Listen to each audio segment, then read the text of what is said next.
Well, good morning and welcome to Frankly Speaking here on WYDC TV Big Fox. I'm your host, Frank Acom. We are broadcasting live from the Hesselson studio here on Market Street in Corning, and we have a busy show. A lot of breaking news from yesterday, really important when it comes to the state of New York.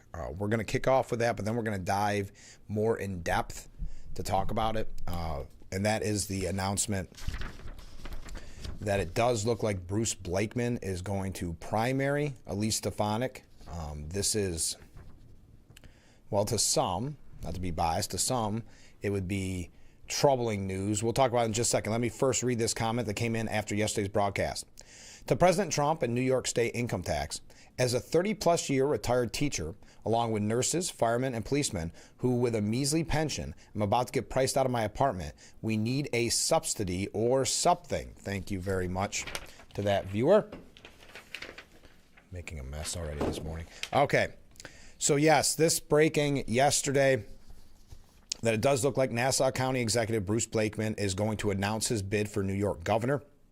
He's going to announce it according to sources today. Again, this is still just sources.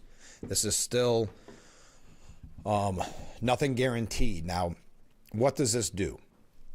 This creates a primary fight between Stefanik and Blakeman. Now, one of the things I've repeated over and over again, and again, we're going to dive in depth on this later on in the broadcast, but one thing that concerns me, if I'm in Nassau County, and I put my vote, my faith, my confidence in Bruce Blakeman, who said he would be the right person to continue the job as executive.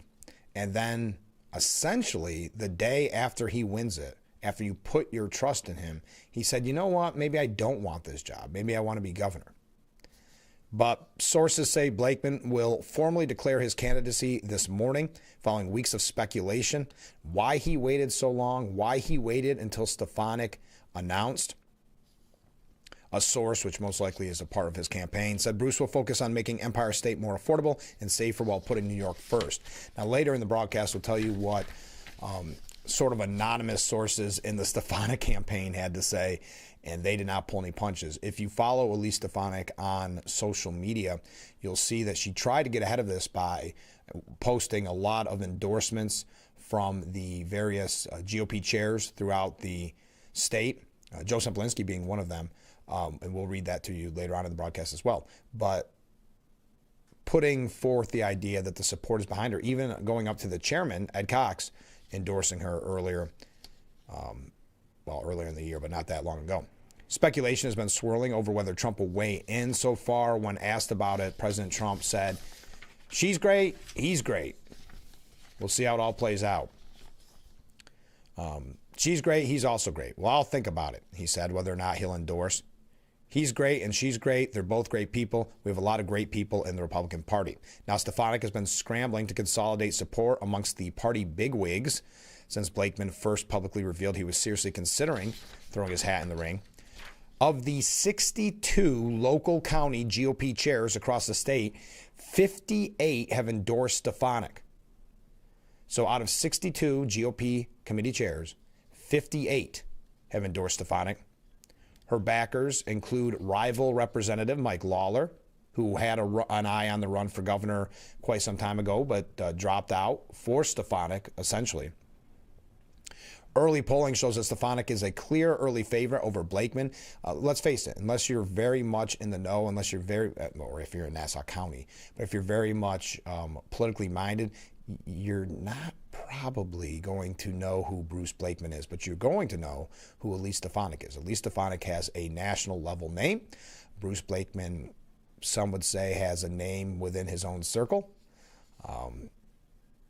Now, a Siena University survey conducted in late June, so it has been a while, had Stefanik beating Blakeman and Lawler in a three-way primary. In that scenario, Stefanik polled with 35% compared to Blakeman's 7% and Lawler's 18%. So Lawler would have beat Blakeman, but Blakeman, to quote an anonymous source inside Stefanik's campaign, it's his raging ego.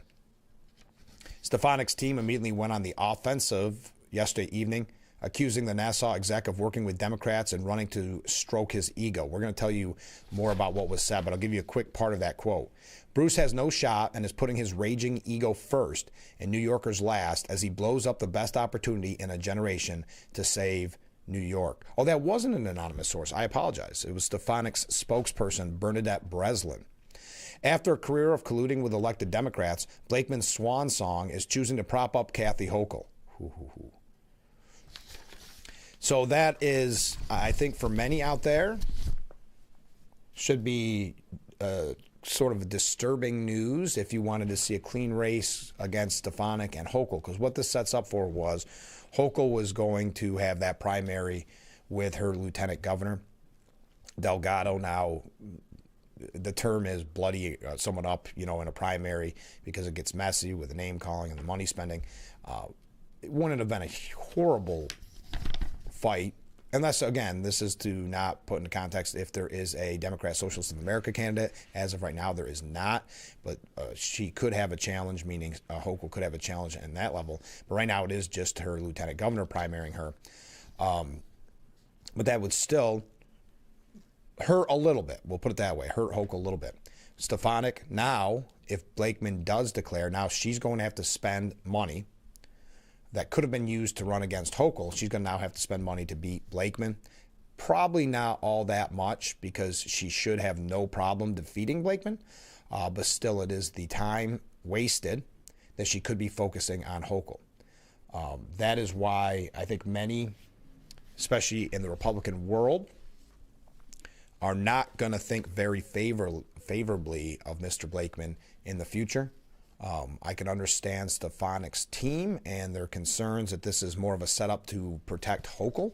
Why that would be, I don't know. The reasoning behind Blakeman's decision, and again, nothing is official yet, though they say he's going to declare this morning, and we'll keep an eye on that as we continue along with the show.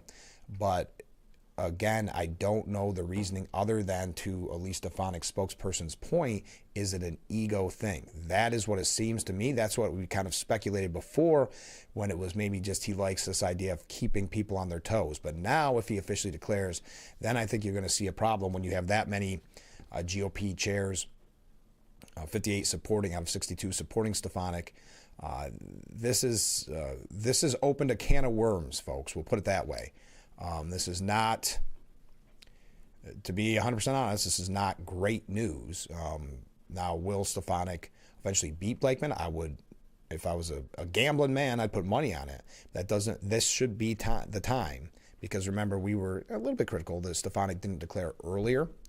So now this makes it so you'll have the first few months, anyway, focusing on Blakeman and Hochul at the same time, as compared to just having laser-like focus on defeating Governor Hochul. So I can understand why her campaign's upset. I can understand why there's a lot of GOP members that are upset. We are going to take a deep dive into that a little bit later on in the program, probably in the 7 o'clock hour, which is nice because we have so much breaking news this morning, and I blocked off today to just spend the time with you. We do not have any guests for the first time in quite some time. We are going to spend the time completely together. Also, breaking yesterday, as was speculated, as we brought to you yesterday, Jasmine Crockett, the rising star in the Democrat Party, has declared that she is going to run for Senate. Now, she has launched a last-minute campaign for the United States Senate and a race that may determine if the GOP holds its majority in the chamber next year. A spokesperson for the Texas Democrat Party confirmed that Crockett had filed paperwork to run for the Senate. Hours later, Crockett officially announced her Senate campaign in a speech to supporters in Dallas. She framed her candidacy as an effort to stand up against Trump, something she said incumbent Republican Senator John Cornyn will not do. Quote, "I'm done watching the American dream on life support while Trump tries to pull the plug. The gloves have been off, and now I'm jumping into the ring. Many people wonder why I jumped in the race so late, and I just want to be clear that this was never my intention. This was never about me. I never put myself into any of the polls. But the more I saw the poll results, I couldn't ignore the trends, which were clear, both as it relates to the primary as well as the general election. I could have played it safe and continued serving in the United States House of Representatives for as long as my constituents would have me. But I don't choose to do that because Texas, this moment we're in now, is life or death. Many people ask, can we win this race in November? I'm here to say, yes, we can. I guess trying to echo the Obama line, trying to perhaps present herself as the next Obama. Because if she is victorious and wins Senate, don't think that's it for Jasmine Crockett. She went on by saying, Texas is a big boy state made up of brawlers with a moral code. Our representation should reflect that. Sadly enough, it doesn't. After evaluating the data, analyzing the trends, researching historic numbers, and combing over the crosstabs, it was clear the numbers were strongest for my candidacy for United States Senate. That's why I decided to enter this race. In her campaign announcement, which included a video playing several sound bites of President Donald Trump attacking her, it will likely further rock a high-profile and heavily contested race in Texas, which on the Republican side includes Cornyn and GOP primary rivals State Attorney General Ken Paxton and Representative Wesley Hunt. The official announcement by the rising star Democrat, who has a large social media footprint and currently represents a Dallas area district, came hours after one of the two Democrats already running for Senate abandoned his bid. Former Representative Colin Allard, who is making his second straight bid for the Senate in right-leaning Texas, ended his campaign and instead launched a congressional campaign as he seeks to return to the House. But Democrat State Representative James Tallarico, a former middle school teacher and Presbyterian seminarian, who is also seen as a rising Democrat Party star, remains in the Senate primary, setting up a face-off battle between two surging contenders with formidable fundraising.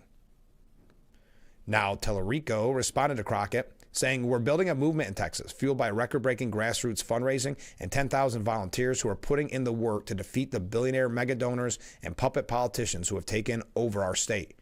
Our movement is rooted in unity over division, so we welcome Congresswoman Crockett into the race. The Democrat Party chairman for Texas, Kendall Scudder, said competitive primaries are the signs of a healthy party, adding the Texas Democrat Party has contested primaries up and down the ballot with a record number of candidates to fight for working-class people. It is a real embarrassment of riches. Republicans are shaking in their boots because they know their days are numbered in Texas. Crockett held an event announcing her decision roughly 90 minutes before the deadline on the final day for candidates to file for the state's March 3rd primary. Not kidding when they said she waited to the last minute. All right. So someone we have quoted numerous times on this program. Look at all these waves and all these comments coming in.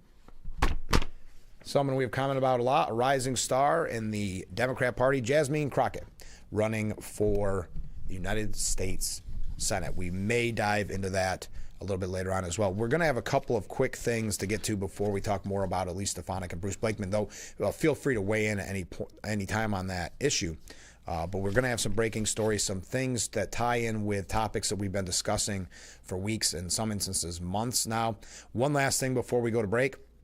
Acting New Jersey U.S. Attorney Alina Habba announced she is stepping down as the Garden State's top federal prosecutor due to an appeals court ruling that found she was disqualified for the role, saying, as a result of the Third Circuit's ruling and to protect the stability and integrity of the office, which I love, I've decided to step down in my role as a U.S. Attorney for the District of New Jersey. But do not mistake compliance for surrender. This decision will not weaken the Justice Department, and it will not weaken me. President Trump had tapped Habba, who previously served as his personal attorney and later White House advisor, for the role in an acting capacity in March. Trump blamed the Senate tradition of blue slips for Habba's inability to be confirmed to a permanent post, given the power of home state senators, in this case New Jersey, to object to nominees before the Judiciary Committee. He urged Judiciary Committee Chairman Senator Chuck Grassley to no longer honor the practice. So there you go, stepping down, resigning, if you will, as acting New Jersey U.S. Attorney. All right, we've got a lot to catch up on, some updates from yesterday's broadcast. Your thoughts on Bruce Blakeman potentially entering the race, making the announcement this morning against Elise Stefanik, creating a primary challenge, which I see in no way helps Republicans. Hopefully it just does not hurt. I can understand Elise Stefanik's campaign and their frustration and their anger. We'll talk about that, but I want to get your opinion on it. So stay with us. We're just getting warmed up, and we're already running late. We'll be right back with Frankly Speaking here on WYDC TV. Big Fox. This is Bob. He's gambling by giving Nana's precious snow globe to his niece. Bob understands how to gift responsibly. He knows some gambles are too risky, like gifting a lottery ticket to anyone under 18. Studies show the earlier a person begins, the more likely they are to develop a gambling problem later in life. Better grab the glue, Bob. We all take risks in life. Just gift responsibly. To learn how you can gift responsibly this holiday season, visit playresponsiblyny.com. An albino buffalo was born. Nearly 500 kilos of cocaine has been seized in a bus. Day one of the National Glider Competition. If your high interest rates on your credit cards, you're burning money. Consolidated Credit can work with your creditors to reduce your total payments by up to 50% and lower your high interest rates so you can stop juggling multiple payments. Save thousands in interest charges and pay off your credit card debt fast. You don't have to be good with money because we are. Call 800-228-1532 for a free consultation. 800-228-1532. That's 800-228-1532.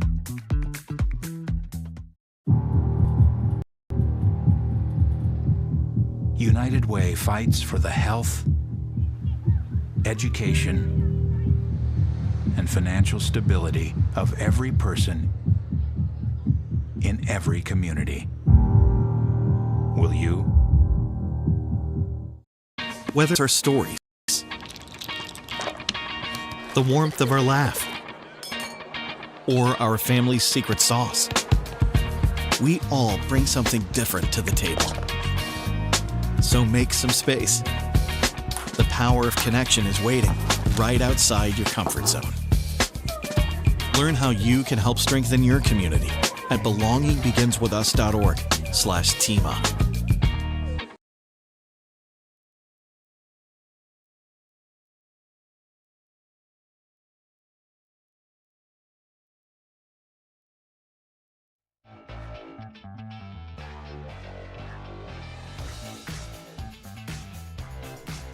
The Frankly Speaking Roof Cam, brought to you by Boss Security in Horseheads. Contact them today for all your business and home security needs. We are back broadcasting live from the Hesselson studio on Market Street in Corning. We got a lot of viewer comments coming in. Hey, by the way, don't forget, today is the Republican ringing of the bell for the Salvation Army of Corning, and the Corning City Republicans take on the Corning City Democrats. Each year it's a fun little competition, friendly competition. Stopped over and saw the mayor and the mayor-elect yesterday for the Democrat side. They said it was going well. So if you want to see the Republicans win, you better get out there. Also, of course, I'm hitting you up on a couple times, but the Salvation Army Telethon will take place right here on Friday. You won't want to miss it with the great music, and I hope that you will donate if you find it in your heart. The Salvation Army does such amazing work. Those are a couple options right there of how you can donate. You can drop by. We had quite a few people these last few days stop by, knock on the door, throw us some money, throw us some checks, and I can't thank you enough. I really do appreciate it because it goes to an amazing cause. And as I've said over and over again, it's the coolest thing in the world. We have a viewer, frankly speaking, who is going to match up to $6,000. So if we can raise $6,000 by the end of the telethon from, when we first started to the end of the telethon, that means we will have actually raised $12,000 for the Salvation Army of Corning. So please, any little bit you can help. If it's $5, that means it's actually $10. You get the idea. So I really appreciate everybody who's donated so far. Stop by, went online. If you have any questions about how you can donate or how you can get it to me, please feel free to text at any time because we want to make Friday's show a huge success. We want to get that $12,000 for the Salvation Army of Corning, who does so much for our community. And just so you know, it was unfortunately named the Salvation Army of Corning years ago, but it is all of Steuben County. So that makes it a little bit bigger than maybe the sounding of Corning is. So it is a very large organization that does so much good for our community. Okay, let's get to viewer comments because we got some people fired up. Morning, Frank. The latest out of Minnesota is very disturbing. It's absolutely no wonder this country is trillions in debt when the blue states are defrauding the taxpayers and stealing tax dollars. Justice must be swift and powerful. Apparently, every blue state needs a forensic audit to see how much they've stolen. Without Trump, we would have never known this was going on and would have gotten worse every day. At least the thieves know we're looking into their crimes. Thank you very much. Yes, there's a great piece at the New York Post that says, from the Somali scams to phantom patients, Democrats keep defrauding us. It's by Jonathan Ingram. We may get a chance to talk about that a little bit later on. All right, comments from different viewers. Good morning, Frank. Well, good morning, Mark. If Bruce Blakeman primaries Elise Stefanik, I think it's not right. It sounds like Blakeman is greedy. He already has won another race. He will not get my vote if he wins the primary. I think your reaction, Mark, is that of many others. Think about that.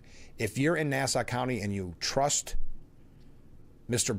Blakeman with your vote, which is a very important trust, you give him your vote for county executive, and within, hours of him winning and being declared victorious, he starts talking about wanting another job.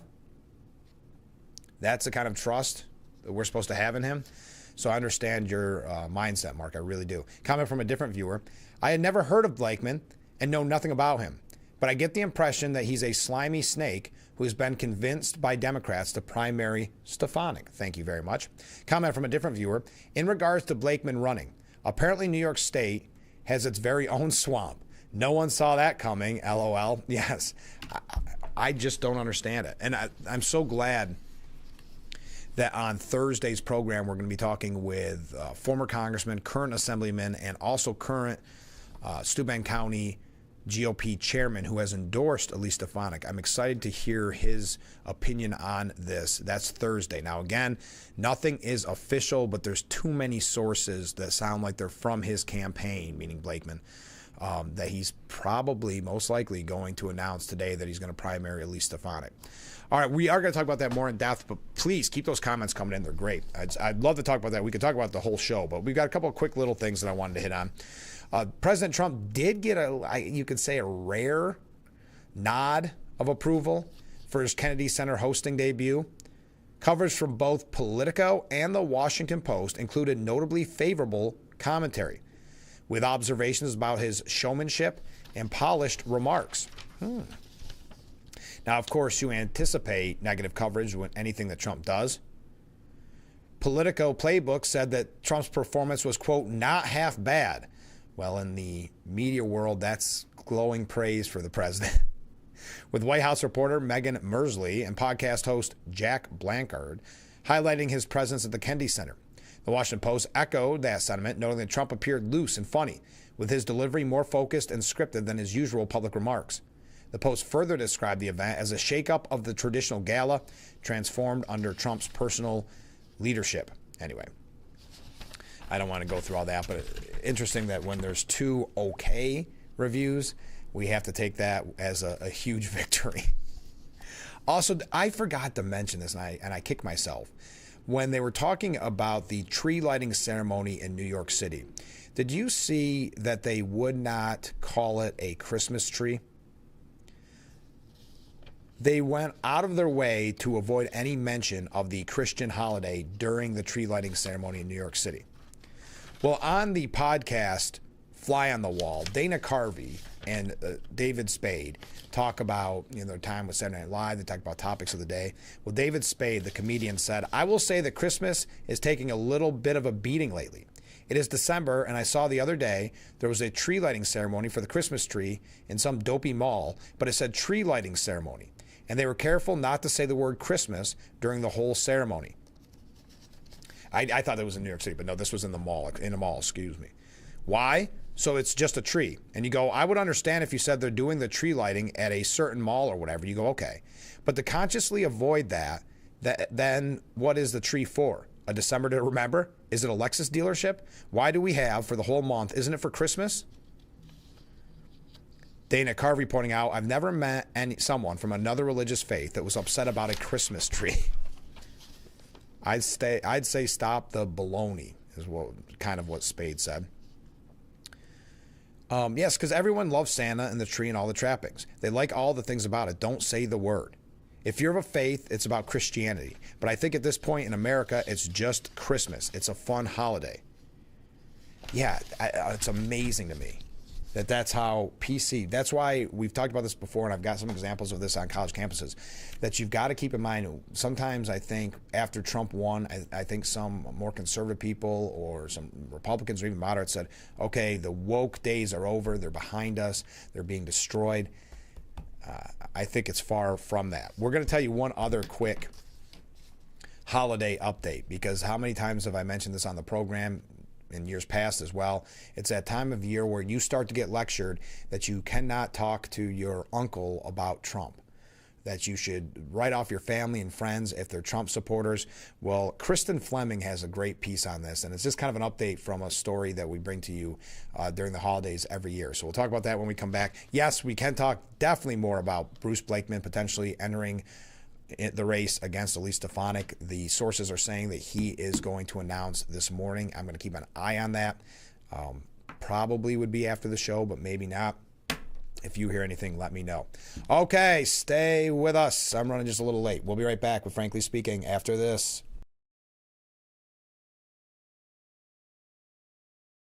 When you're online, don't forget to visit our Facebook page at Big Fox News. Catch up on news from the Twin Tiers. Vote on the daily question and hear about local events. All on Facebook.com/Big Fox News. In Albany, Buffalo, was born. Nearly 500 kilos of cocaine has been seized in a bus. Thousands lined the pier at Seneca Harbor. Race weekend brought thousands to Watkins Glen International. Hundreds and horseheads joined other cities around the country on Saturday for the No Kings protest. Day one of the National Glider Competition. Severe flooding has caused major disruptions in parts of Steuben County. Throughout the year, prison reform has become a priority around New York State. Since 2010, Vallis City Insurance Services has been your hometown insurance provider. We're small enough to give you the attention you deserve, but large enough to provide you with access to the nation's top insurance companies. The staff at Vallis City Insurance Services will help you find the right plan for your individual needs, whether it's auto and home insurance, life insurance, health insurance, or business coverage. Vallis City Insurance Services, Water Street in Elmira. Visit us at valliscintyins.com. It's the tea party for Crystal with Miss Marshmallow. Oh, wow. And Sarah's first day of management training at Goodwill. When you donate to Goodwill, you help provide skills training and career placement. And the things you love start a new life too. There have always been a few ready to fight and win. Since 1775, these few have been Marines. And they come from across this land to defend the future of our nation. This year, our Corps celebrates 250 years, and Marines are proud to serve this country, each other, and all that is still to come for America. Frankly Speaking roof cam brought to you by Boss Security and Horseheads. Contact them today for all your business and home security needs. We are back broadcasting live from the Hesselson studio on Marcus Street in Corning. We got some viewer comments coming in. I don't trust Blakeman.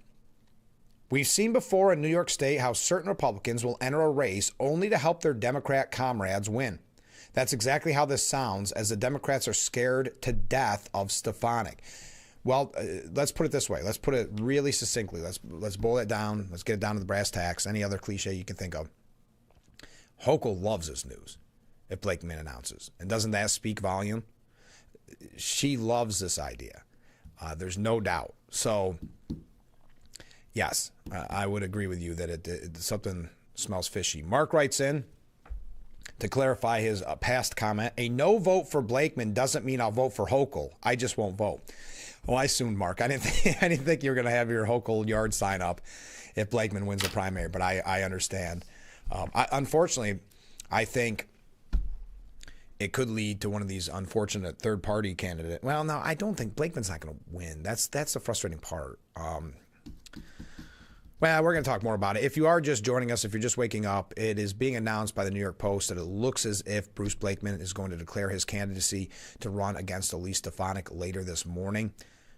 So that's the big breaking news. And as I said, I look forward to talking with Joe Sempolinski about it on Thursday. All right, before I run too late, I just want to get to this. It's the holiday season, which In hyper-polarized 2025 means family estrangement is in the air.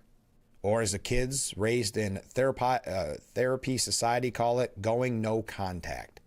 This is Kristen Fleming. Such splits have become so commonplace that Oprah Winfrey recently hosted an entire episode of her podcast to that trend. In the Oprah podcast, therapist Dr. Joshua Coleman explained that there's been a radical change in the way we think about family. Cutting them off, he lamented, is now seen as a virtuous act of protecting your mental health. So, of course, it's being exploited on social media. Look no further than the insufferable Ariel Foder, a.k.a. Mrs. Frazzled, a left-wing influencer who gentle parents adults through life situations. Her shtick is to have conversations with an imaginary person, and she plays the part of a condescending kindergarten teacher. We know her for the infamous White Women for Kamala Zoom calls, when she urged her Caucasian sisters to shut up if there's someone with darker skin in the room. This is what she taught on her podcast. I don't want to go through all that, but one of her most recent bits was lecturing an imaginary transphobic relative on Thanksgiving. She also tweeted, before apparently deleting it, sending so much love to everyone who has to spend time with family members who are in a cult, and sending love to people who have chosen to walk away from that. Now, silly me, says Kristen Fleming, I thought cult members were the ones who want to tear people away from their families. Great point. In another video, I don't want to keep going on this lady, but in another video that went viral last month, a young left-wing woman explained that she was skipping Thanksgiving with her conservative family. This is no longer about politics. This is about human rights, she said, as if reading right out of the no contact textbook. When the women's parents have passed and Donald Trump is long out of the White House and all she has left are estrangements, at least she'll have the virtue signaling video to hug. No wonder we have a loneliness epidemic. After Trump was elected last November, The View co-host Sunny Hostin said she was in favor of ideological segregation for the holidays. Star Trek actor George Takei urged people to turn away from Trump voters. Former MSNBC host Joy Reid acted like political family estrangements were doctor's orders. Yale psychiatrist Dr. Amanda Calhoun said it was okay to shun Trump supporters in the family, but it was a doctor who needed the checkup from the neck up. And while it's becoming common practice in left-wing loony circles, Republican Congresswoman Anna Paulina Luna is just as bad, saying, next year I think I'm going to hold a contest to show up at someone's Thanksgiving dinner to debate their leftist family members. Since she's asking, I think the Floridan sounds like a loser who needs better priorities, said Kristen Fleming. As we move deeper into the holiday season, here's a reminder. Don't be like these pathetic fools. Do not cut off family or friends because of political disagreements. And beware of anyone who encourages such behavior. Holidays are stressful enough without having to bring your best political talking points. There are better things to fight over, like inheritances and who got the last piece of dessert. Family relationships are flawed, and yes, they can be fraught, but they're also special, forged through a generational story, not a shared political opinion. Far more people should talk to their family than talk about their favorite political influencer who doesn't know you even exist. So I thought that was the yearly tradition of talking about, and we'll have more before it gets to Christmas, but that was one to ignore the supposed smartest people in the room that say cut off your family and friends because of their support for Trump. Okay, a couple stories that no, I don't want to go there. Oh, did you see just weirdly before we go to break? I don't even know how to segue in this. I don't even really know what this is all about.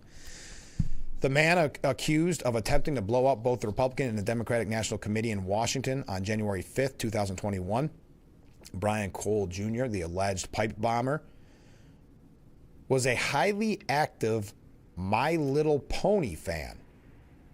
He was seemingly obsessed with the toys, creating art of plastic pony dolls, remixes of songs about them, and writing fan fiction dedicated to them.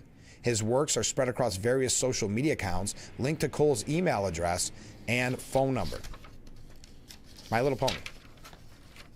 I don't want to go through all the fan art, but that's something new that we're learning about the alleged DC pipe bomber a big fan, some would say a life obsession over the My Little Pony franchise. How about leaving on that note? We do have to go to another break. I got a couple quick education updates because we've been talking a lot lately about where does the indoctrination begin, some of the troubling things we're seeing on college campuses, but also all the way down to really essentially elementary school. We've got a couple things on that, a couple international stories. Yes, we are going to talk more about, if you are just joining us, Bruce Blakeman looking as if he is going to enter the race against Elise Stefanik for a Republican primary challenge for governor. And so far, I would say the reaction has been overwhelmingly angry at Mr. Blakeman. That is just 35 minutes into the top of the first hour, so we still have plenty of time to have your voice heard. All right, stay with us. We'll be right back with Frankly Speaking here on WYDC TV, Big Fox.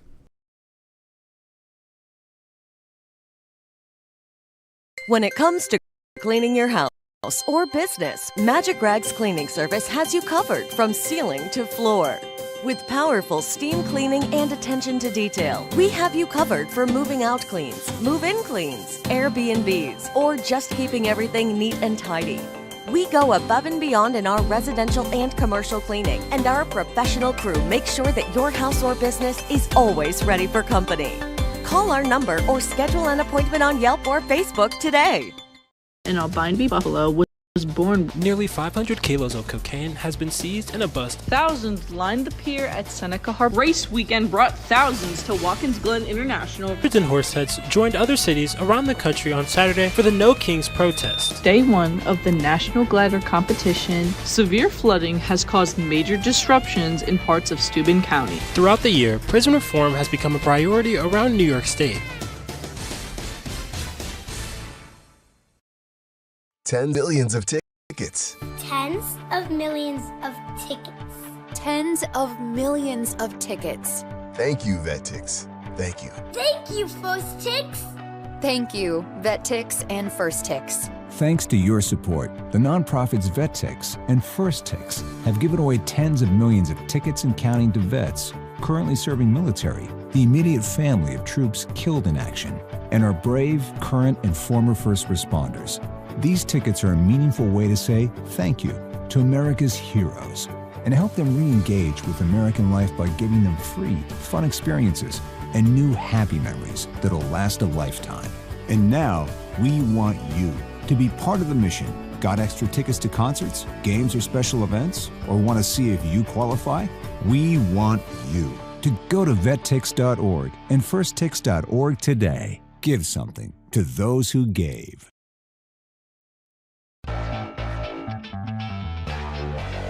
The Frankly Speaking Roof Cam, brought to you by Boss Security and Horseheads. Contact them today for all your business and home security needs. We are back, broadcasting live from the Hasselson studio. Some viewer comments. The alleged pipe bomber plays with My Little Pony. What a wacko. What is this world coming to? Thank you very much. Comment from a different viewer. Do you have to say allegedly played? So, alleged pipe bomber allegedly played with My Little Pony. How does that work? I don't know. It gets a little overwhelming at times. Comments from a different viewer. Blakeman's task will be bad optics and bleeding money from Stefanik's campaign, clearly. That's why, again, I raised the point that the happiest person about Blakeman's announcement will be Governor Hochul. That's the only place it's going to lead. I mean, the polling shows that he would have lost to Lawler, who's not out of the race. So where he's getting this idea that he stands a chance, there's more to it. Also, I am always going to have a real problem with someone that wins re-election. He got the vote, the trust of the people, wins in Nassau County for executive, and then basically the same day says, no, I don't want the job anymore. That tells you a lot about the politician and his heart right from the jump. Couple quick international stories. Ukraine's Zelensky refuses to give up land to Russia, saying precisely what we are fighting for. We have no right to give anything away. No, not under our laws, not under international laws, not under moral laws. Russia is, of course, insisting that we give up territory. We, of course, do not want to give up anything. That is precisely what we are fighting for, as you are well aware. To be honest, the Americans are looking for a compromise today, he said. So that's an update from those talks. And on the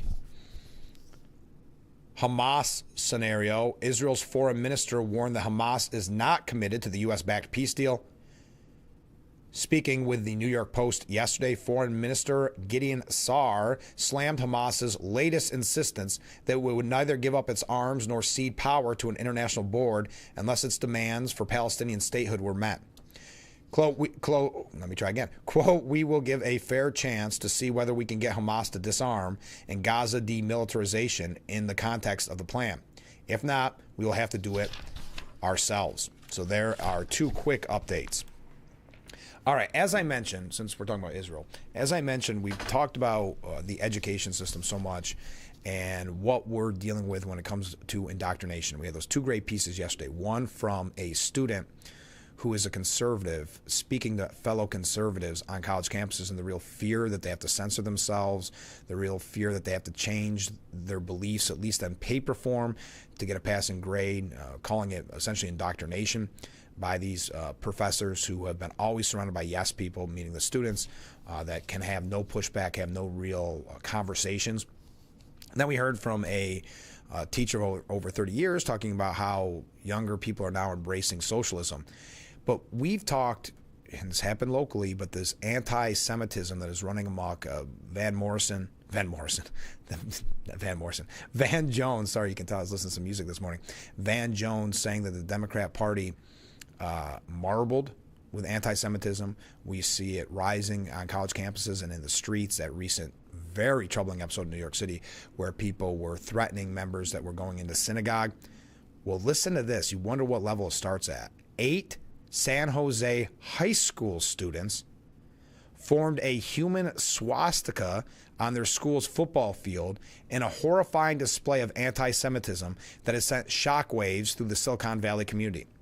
The disturbing scene was photographed and shared in a since deleted social media post that featured an anti-Semitic 1939 quote from Adolf Hitler. In the Instagram caption, as they made a human swastika on their football field, it said, if the international Jewish financiers in and outside Europe should succeed in plunging the nations once more into a world war, then the result will not be, I don't know what that, the Bolshevization of the earth and thus the victory of Jews, but the annihilation of the Jewish race in Europe. So that was a 1939 quote from Adolf Hitler that these young people from a high school in San Jose felt that needed to be shared with the social media world. Now, Branham High School announced Friday that an investigation has been launched. The 8 students have been identified, but their names will not be revealed due to federal law. Quote, our message in the community is clear. This was a disturbing and unacceptable act of anti-Semitism. Actions that target, demean, or threaten Jewish students have no place on our campuses, school principal Beth Seibergeld said in a statement. Seibergeld, who is Jewish, refers to herself as an educator, conscious eater, mama, urban hippie, sneakerhead, and New Jersey to California, according to her Instagram. Thank you, New York Post, for bringing that to us.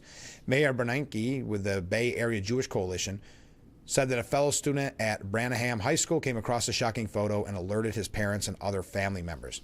To have children echoing Hitler's words is frankly just shocking and heartbreaking, and the entire community has been rocked by this. This bold and premeditated display has really shaken everyone. Where does this come from? Where does this indoctrination, this anti-Semitism begin? You know, Hillary Clinton recently blamed it on, and you're not going to hear me say this very often. I don't think she's wrong. Social media, very often, kind of the TikToks of the world misrepresenting what happened, specifically in Israel with Hamas. So just another sad example at this time at the high school level. But in a kind of I know that was in San Jose, but in kind of a retaliation to this kind of hatred that we're seeing on high school campuses and college campuses, out of Texas, they are launching a plan to open Turning Point USA chapters in every high school. Republican officials in Oklahoma and Florida have also launched plans to expand the presence of the conservative youth organization founded by Charlie Kirk. Governor Greg Abbott, Lieutenant Governor Dan Patrick, and Turning Point USA Senior Director Josh Thifault revealed the initiative during a news conference at the governor's mansion yesterday.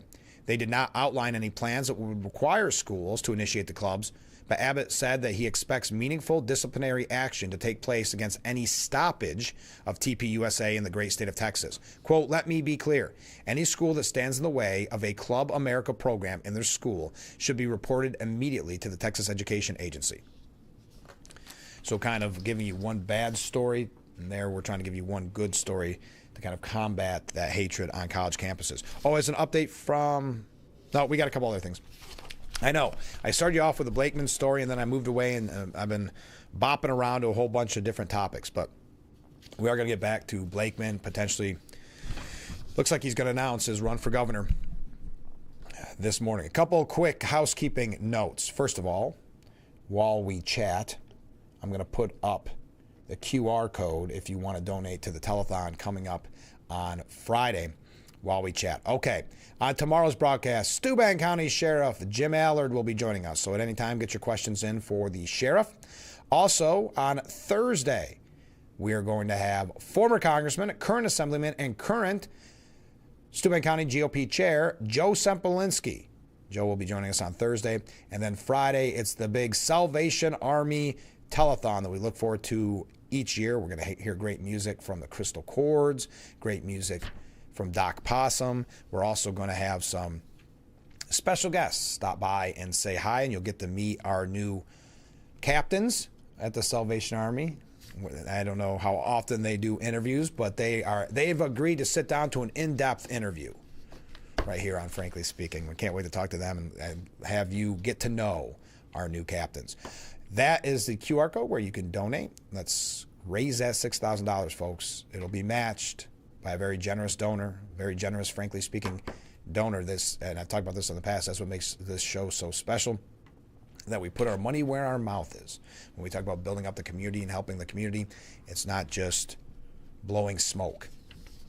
We actually do it here on Frankly Speaking, and we have the potential of raising up to $12,000 for the Salvation Army. So if we can raise $6,000 here, it'll be matched $6,000, and we'll have that $12,000. So we've got to do it to prove our community bona fides. So please be a part of it. Please help out. If you have any questions on how you can give me the money, if you're not a QR code person, if you're not a text message person, we'll let you know how. Just text me and we'll let you know, or leave me a voicemail. I'll let you know how you can get the money for the Salvation Army recording. But thank you to everybody who dropped off. My kettle's on the desk, as you see when we go to break. A lot of people dropping off cash, checks. Do appreciate it. All right, stay with us. We will be right back with Frankly Speaking after this.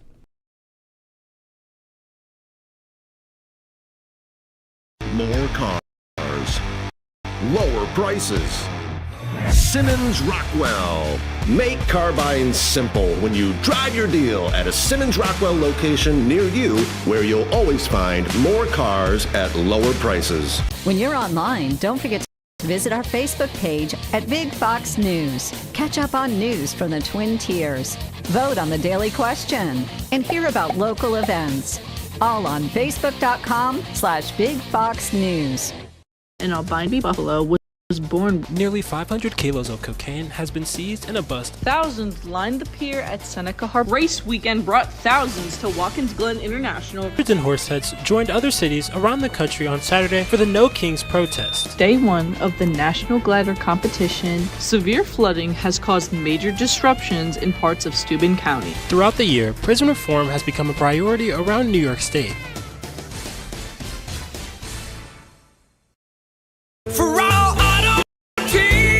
The best Christmas tree shop? Ask Google. The best ice rink? Ask Google. The best Ram dealer? Ask Google. We did.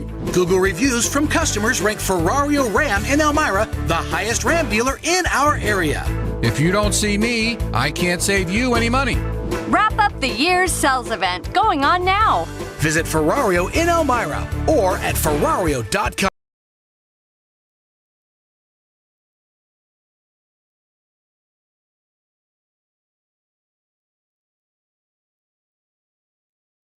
It's the Frankly Speaking Roof Cam, brought to you by Boss Security and Horseheads. Contact them today for all your business and home security needs. We are back, broadcasting live from the Hesselson studio. Have to mention this. We brought to you the story yesterday where people were hitting ICE officers with snowballs in Chicago. We've learned more about that. The illegal immigrant whom Chicago anti-ICE protesters tried to protect by hurling rocks and snowballs at the feds. The person they were trying to protect is an alleged Tren de Aruga, TDA, gangbanger who had rammed an officer as they tried to arrest him, according to the Department of Homeland Security. ICE arrested Luis Jesus Acosta Gutierrez, who entered the U.S. under former President Joe Biden, following the impromptu riot on a snowy residential street in which dozens of protesters lobbed rocks, bottles, and icy snowballs at federal agents who had been chasing Gutierrez. Immigration agents had attempted to conduct a traffic stop on Gutierrez when he smashed his car into one of the agency's vehicles, sending it careening into a tree. He then fled the crash on foot before barricading himself in a stranger's apartment. The illegal immigrant from Venezuela then went out on a balcony and spoke to Immigration and Customs Enforcement agents who tried to get him to exit the apartment and surrender. So that is your update. Speaking of Biden and the border, did you see that the New York Times finally admitted that it was a problem at the border? Did you? It went under the Biden administration? Daniel McCarthy put it perfectly. He said, the New York Times has invented a new genre of reporting, covering big stories, showing Democrats in a bad light years after the events matter, much like when we talked about Biden's mental health. At the tail end of 2025, the Times has broken the news that the Biden administration flooded the country with illegal immigrants, partly for ideological and partisan reasons, partly out of sheer incompetence. Who knew? The nearly 4,000-word story by Christopher Flavel, with 14 colleagues contributing additional reporting and research, is certainly well-sourced, but none of its facts have just come to light. It dissects Biden's immigration misdeeds and missteps over each of his 4 years in office. Great. But why not do that while the guy's actually in power? When you had conservatives or you just had even moderates screaming from the rooftop, something needs to be done about this open border policy, and nothing was done. Nothing was criticized. Immigration isn't suddenly an issue today. It's been the biggest domestic story since COVID. And even before COVID, going all the way back to 2016, Donald Trump put immigration at the forefront of presidential politics. In private, Democrats close to Biden were discussing the crisis all along and knew his agenda would only make it worse. I don't want to go through all the quotes, but Mr. Biden's policy advisors sounded the alarm before he even won the election, the Times acknowledged. In August of 2020, several aides wrote a memo cautioning Mr. Biden's inner circle that his promises of lighter immigration enforcement, coupled with pent-up demand from the Trump years and economic hardship from COVID, could provoke a spike in border crossings. Democrats were fully aware of what they were getting the country into, and they did it anyway. Their voters didn't know, however, because the media didn't do the unflinching reporting necessary to inform them, not until December of 2025. This is the Biden mental health story all over again. Even when the president was visibly failing, liberals in the media dismissed that, what was right before their eyes. A friend who was a lonely conservative columnist at another of the nation's major metropolitan newspapers told me that one subject he was explicitly forbidden to write about was Biden's age and infirmity. The code of silence has backfired spectacularly, saddling the Democrats with not one but two unelectable candidates at the top of their presidential ticket last year and leaving the left in a state of shock that Americans really don't know what was happening with immigration and really were mad about it. Better late than never, though, right? So the New York Times finally decides it's time to report. Just imagine the New York Times taking a look this close at climate change alarmism and discovering the world isn't coming to a fiery end anytime soon. It would be a revolution in media credibility, but for now, you can still expect only the news that's fit to print long after liberal follies have become too obvious to ignore. All right, we got to take our last break of this hour. Pardon me. Top of the hour, we're going to talk more about Bruce Blakeman, so stay with us. This is Frankly Speaking. We'll be right back.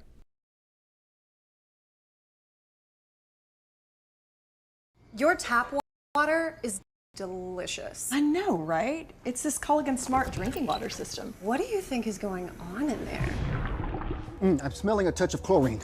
Yeah, I'm detecting some PFAS. I'm also getting notes of lead. Perfection. Sending it up.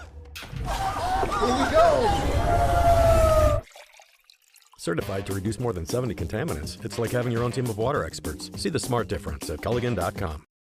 This is Jim from Famous Brands. We are ready for fall and loaded with all of your favorite brands. Great new deals are arriving every week.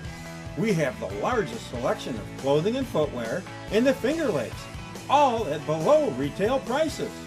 Famous Brands, downtown, Watkins Glen, where you're always looking good for less.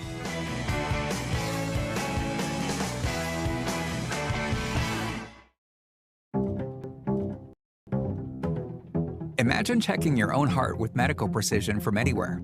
You can with Cardio Mobile 6L, the FDA-cleared EKG that provides 6 times more heart data than any smartwatch.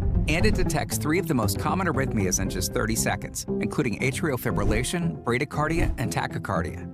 Check your heart with the #1 doctor-recommended personal EKG. Give Cardio Mobile 6L this holiday. On sale now for just $99 at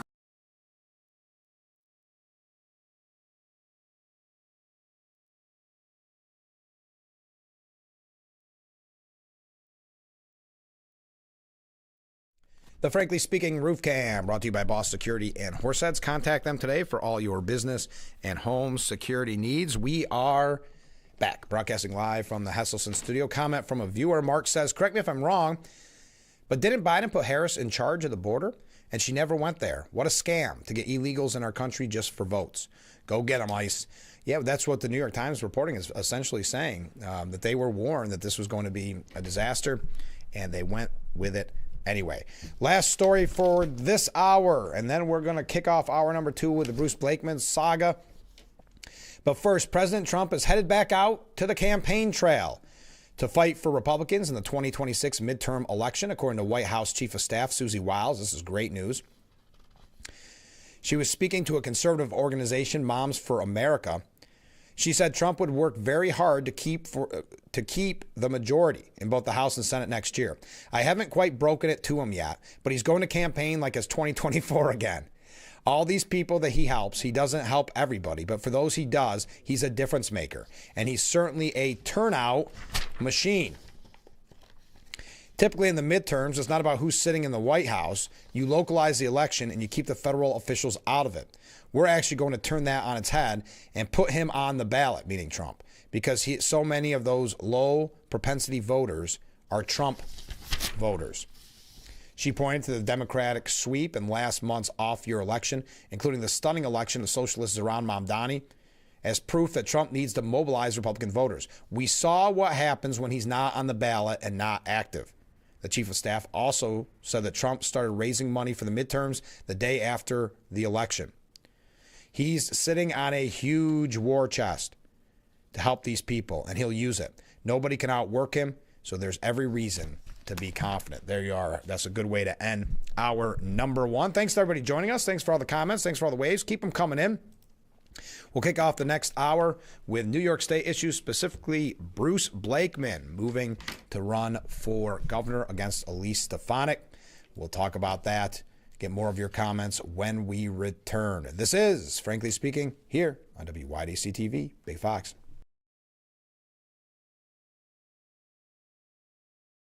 More cars, lower prices. Simmons Rockwell. Make car buying simple when you drive your deal at a Simmons Rockwell location near you, where you'll always find more cars at lower prices. When you're online, don't forget to visit our Facebook page at Big Fox News. Catch up on news from the Twin Tiers. Vote on the daily question and hear about local events. All on Facebook.com/Big Fox News. Hi, this is the owner of Hesselson's in Amara Heights. At Hesselson's, we care about your well-being and overall health, whether it's relieving stress, muscle recovery, increasing circulation, or just revitalizing the body. Hesselson's now has 2 complete line of infrared and traditional rock saunas in our new and expanded showroom. Come in today and see why owning a sauna is a start of your new healthy lifestyle. Hesselson's is still locally and family-owned and operated in Amira Heights. After 70 years, it's still fun to poke in the corners at Hesselson's. Can you access quality health insurance? Yes, New York. Can you get help enrolling from a real person? Yes, New York. Is time running out to get covered? Yes, New York. Don't risk being uninsured for 2026. Say yes to quality health insurance from New York State of Health. Enroll or renew by December 15th for January 1st coverage. Visit nystateofhealth.ny.gov or call 1-855-355.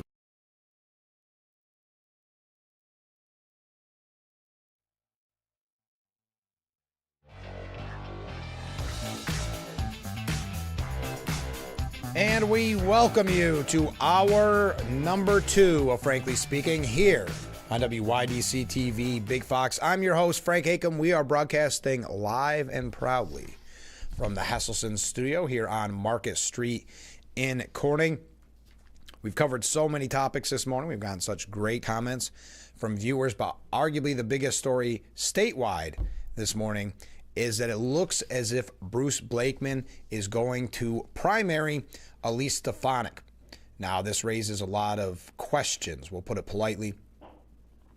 But Bruce Blakeman, the Republican Nassau County executive, who just won re-election in November, told the voters, trust me, I'll do the best job as county executive. I'll continue to do the hard work. And the voters said, we trust you. We put our faith in you. We're giving you our vote, which is very important. And then Mr. Blakeman, within hours, essentially said, I don't want the job anymore after winning it. I want to be governor. Why he waited? Now, you could say, well, he waited after Stefanik announced because he wanted to see if he won the executive race. Okay, is that the argument you want to make? That's okay.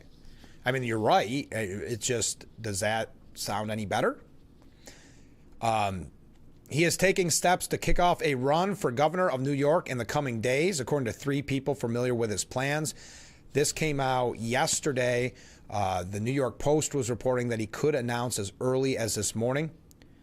Blakeman did not respond to requests for comments, but the people said he could enter the race as soon as today. He's also scheduled to appear on Fox and Friends this morning, so that is probably where he'll make his announcement. A decision to run would set up a potentially explosive primary clash with Elise Stefanik.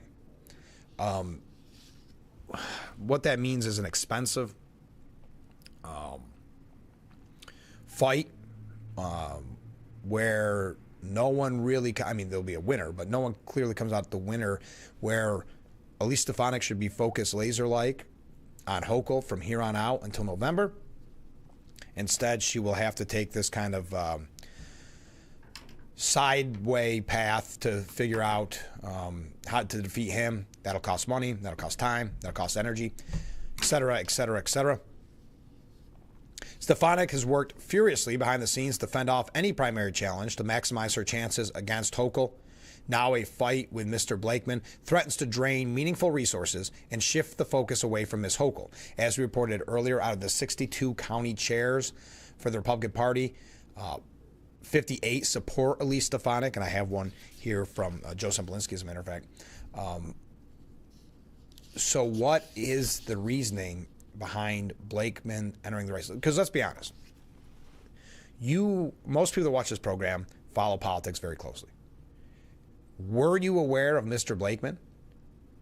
Honestly. I mean, if you're from Nassau County, you might know. If you're one of his yes men that work in his campaign, you might know him. Well, you do know him if you work for him.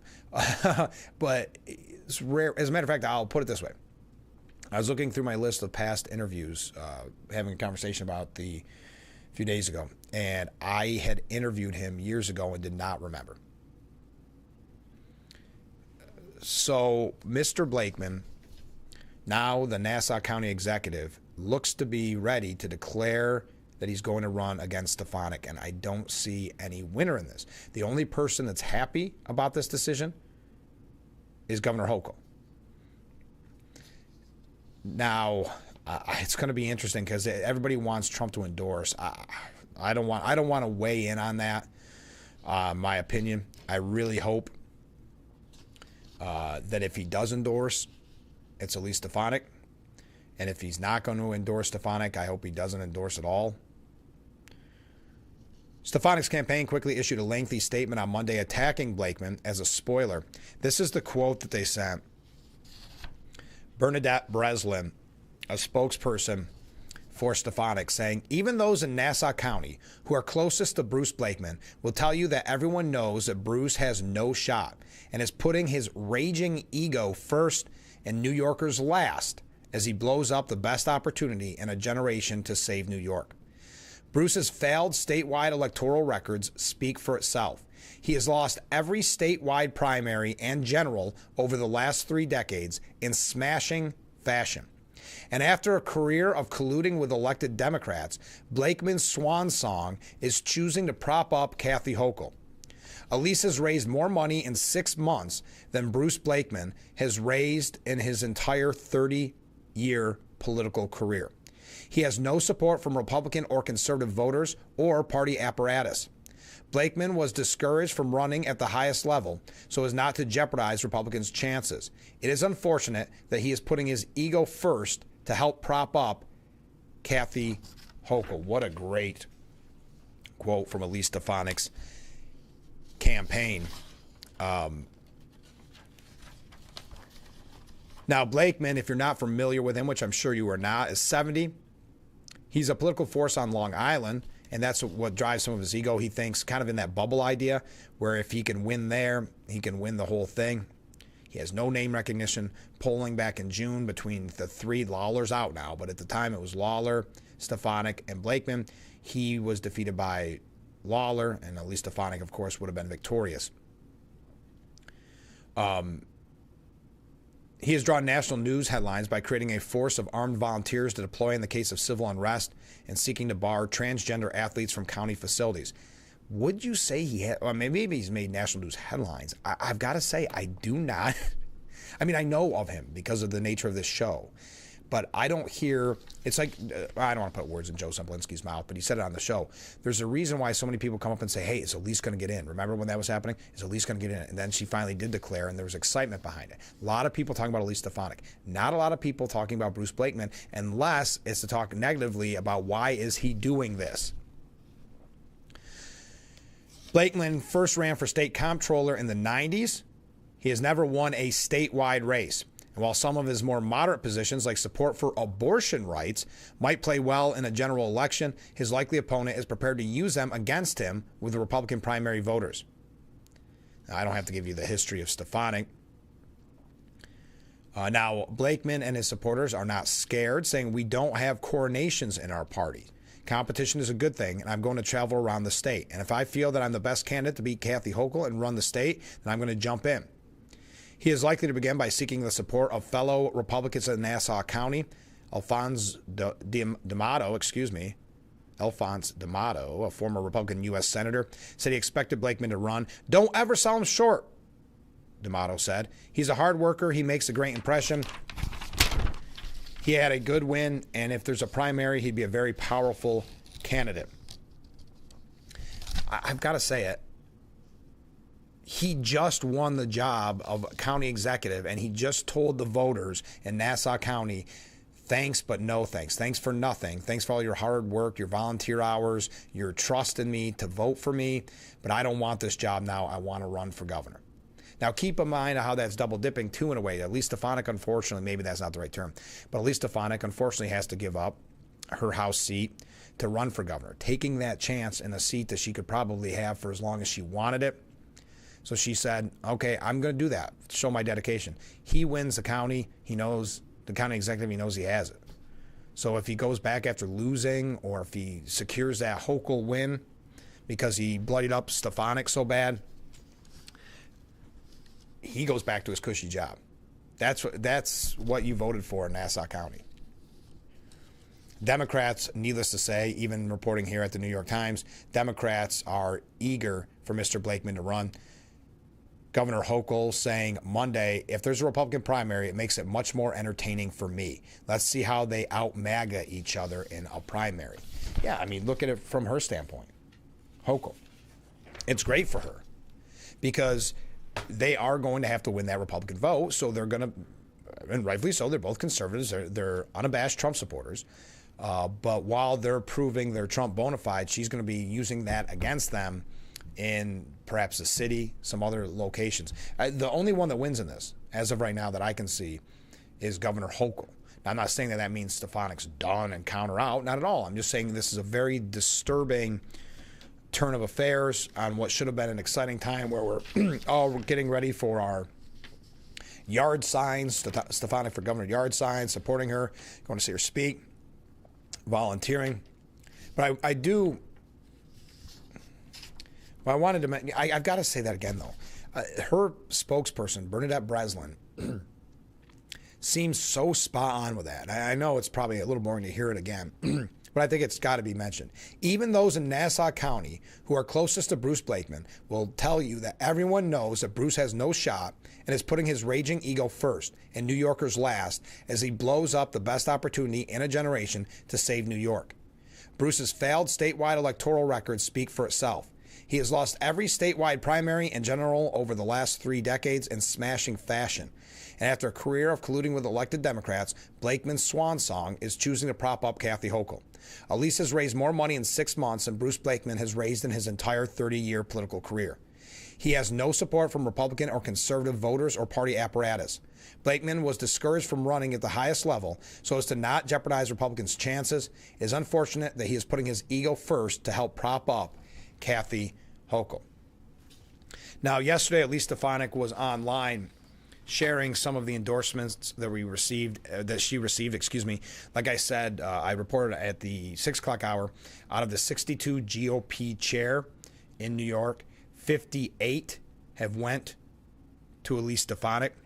One of those is Assemblyman Joe Sempolinski, and she shared this yesterday on her Facebook page. A quote from Joe Sempolinski, who will be our guest on Frankly Speaking on Thursday, saying, Elise Stefanik will be the Republican nominee for governor in New York State in 2026. Elise Stefanik will be elected governor of New York in 2026. She has support, both upstate and downstate, from all parts of the Republican and conservative parties. She has support from independent voters and common sense Democrats. The unity will be crucial as we free New York State from one-party Democrat control and save our state for future generations. I've endorsed Elise and look forward to working with her in Albany. So that is Joe Sempolinski. So I'd love to get your thoughts on the announcement that Blakeman looks as if he will be primarying Elise Stefanik. Nothing yet. I keep checking. If you're not familiar with the Empire Report, it's kind of like Drudge Report for New York State. So nothing as of yet. But that is where we stand this morning. That is, for whatever you think, that is where we stand. I thought I saw something here, but you know the mainstream media keeps presenting it like this way: Blakeman's rising national profile among conservatives. Is that right? I'm not trying to get like petty here at this point, but is he some type of rising star that I wasn't aware of? Because every once in a while they'll tell me some conservative influencer is like the biggest conservative influencer of all time, and I won't even know the name. So maybe I'm just out of the loop.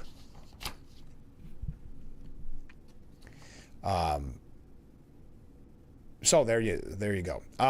Speaking of Joe Sempolinski, before we go to break, I meant to mention this yesterday, and I ran out of time. State Senator Tom O'Mara and Assemblyman Joe Sempolinski hosted a community meeting in the West Union Fire Hall last week. The region had been impacted by flooding in 2021 and again in 2024. Many residents had questions about what was being done to mitigate flooding in the future. Sempolinski saying, I want to thank Senator O'Mara for inviting me and all the residents who came out on a cold December night to spend a few hours with us talking about state and local issues they're concerned about. As their representatives in the state Senate and Assembly, it's vitally important that we meet face to face. I don't work for anyone in Albany. I work for the people of the 148th Assembly District. So we look forward to hearing from Joe on Thursday's broadcast. So if you have any questions for him, please feel free to get those to me ahead of time, because I know sometimes when Joe's on, we run really late. All right, see some comments coming in, some waves coming in. Stay with us. We'll be right back with Frankly Speaking after this.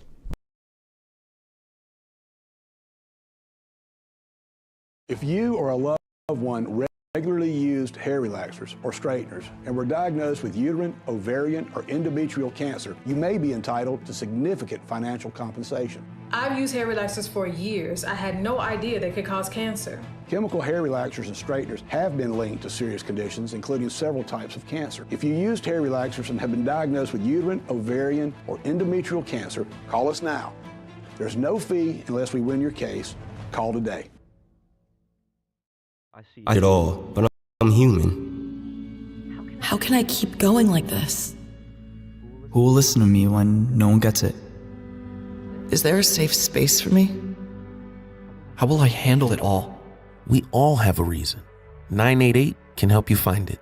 We hear you. Call, text, or chat 988 for emotional support and crisis services. It's free, confidential, and here for you 24/7. An Albany buffalo was born. Nearly 500 kilos of cocaine has been seized in a bus. Day 1 of the National Glider Competition. You lather, rinse, moisturize, repeat, and repeat.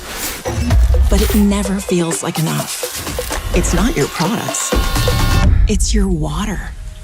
Hard water leaves a mineral residue that clogs pores and dries out hair.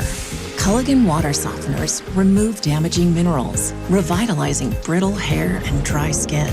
Upgrade your shower and skincare routine with Culligan, water you love. The free Talk They Hear You mobile app and Screen for Success tool can help you turn everyday situations into opportunities to talk with your kids about alcohol and other drugs and identify if they need more support. Download the app today and keep your kids safe and healthy.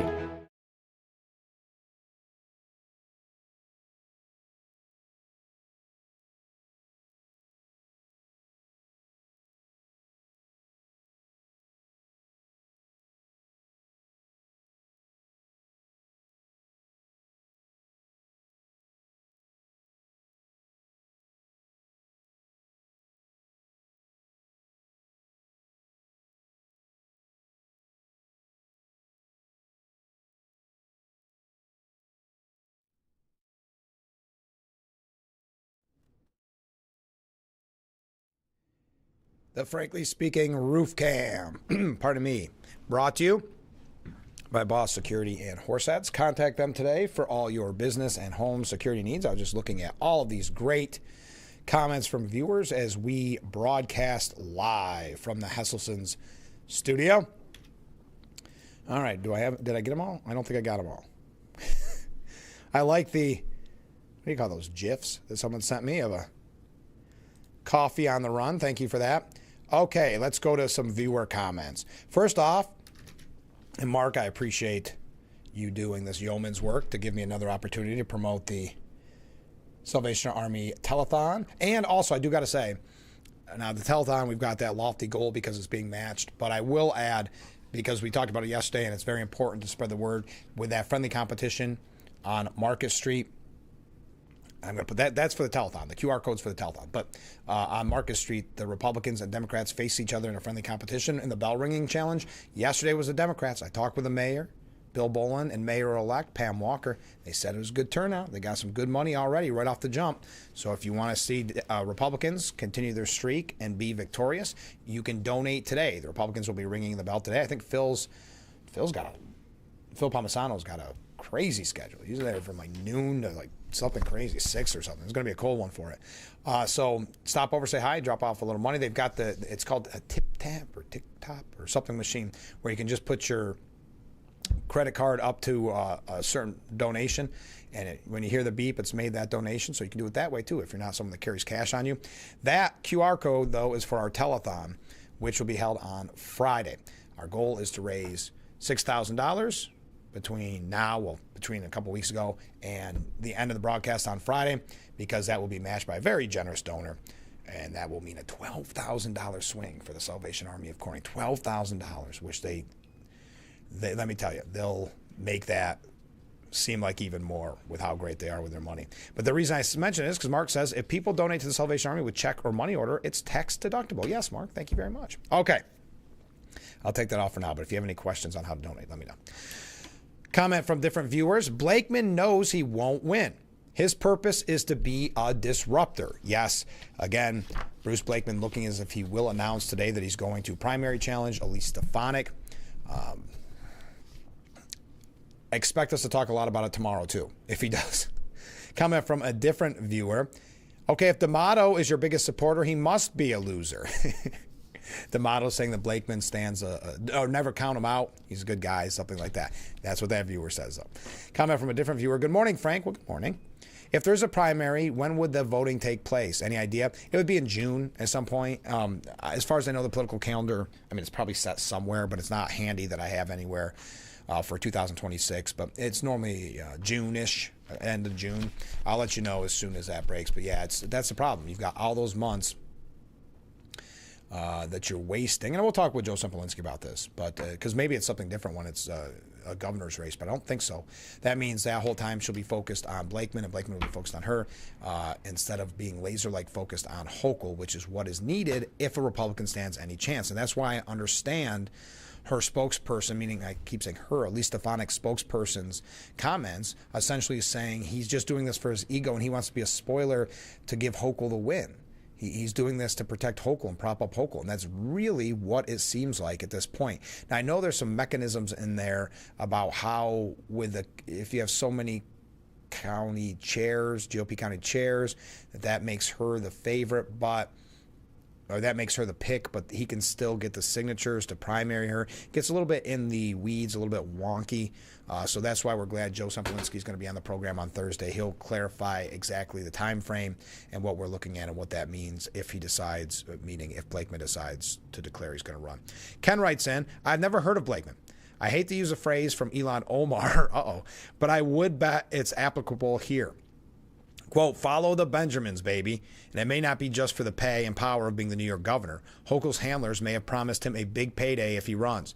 I do have a question. If he runs, does he have to give up his executive position, or can he return to it if he loses? If he can return to it, it's a win-win for him. I think he can return to it. That's what I'm saying. Elise Stefanik has to give up a seat that she could probably win in perpetuity. I mean, she could win it for a long, long time. She has to give it up to run, to show that dedication. I think that's why he decided not to run. Decide not to declare that he was going to run until after he won as executive. So he tells the voters, hey, trust me. They do as a county executive. And he says, never mind, after he wins, I want a different job.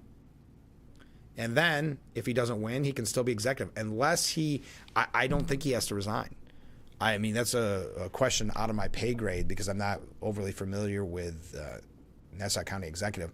But I believe because he won in November, that first 6-7 months will be him doing quote-unquote double duty, which would really just mean him campaigning and not being executive. That's the way I understand it. These are all great questions for Joe, though, because when you start to get into the kind of minutia of some of these things, and they're so specific for every single office that we don't know, and it's a little too early to be texting and calling people to clarify that for us. Jack says, with Blakeman entering the race, it dilutes Elise Stefanik's momentum more than Republicans realize. If Trump, a New York native, couldn't get ahead here, I just don't think she has a solid win.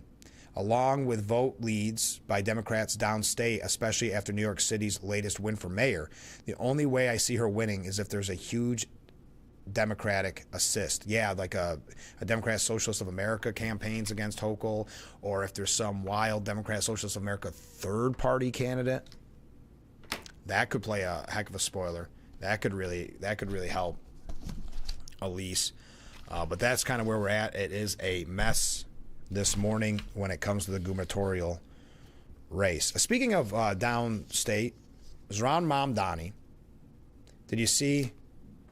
I'm not going to tell you ask you what you saw because I realize I'm running late. We'll talk about it when we come back. Stay with us. We'll be right back with Frankly Speaking here on WYDC TV, Big Fox.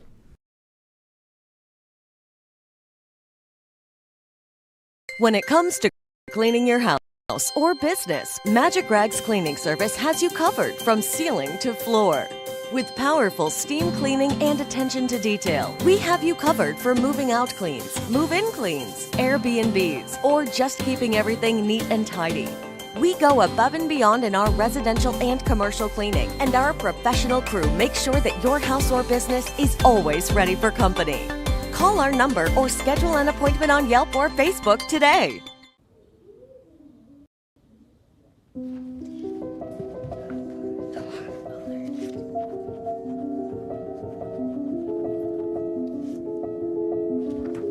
Can you help me?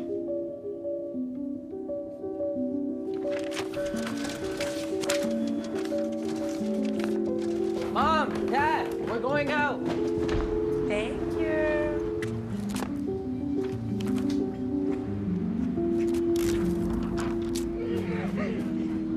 Oh, look, they're playing chess. What you got there? Will you help my mom? She's real sick, huh? Hey, crew, I'll give the first move to anyone who signs up to be an organ donor. How do you do it? Easy. Just go to organdonor.gov. You heard him, organdonor.gov. More donors means more hope. Sign up at organdonor.gov. When a child is fighting a critical illness, one truth touches us all. Every child deserves a childhood. A wish sparks a ripple of hope that transforms communities far and wide. And when we grant wishes together, we create a movement of kindness, strength, and unity. Yay! Become a wish maker today and be part of a journey that truly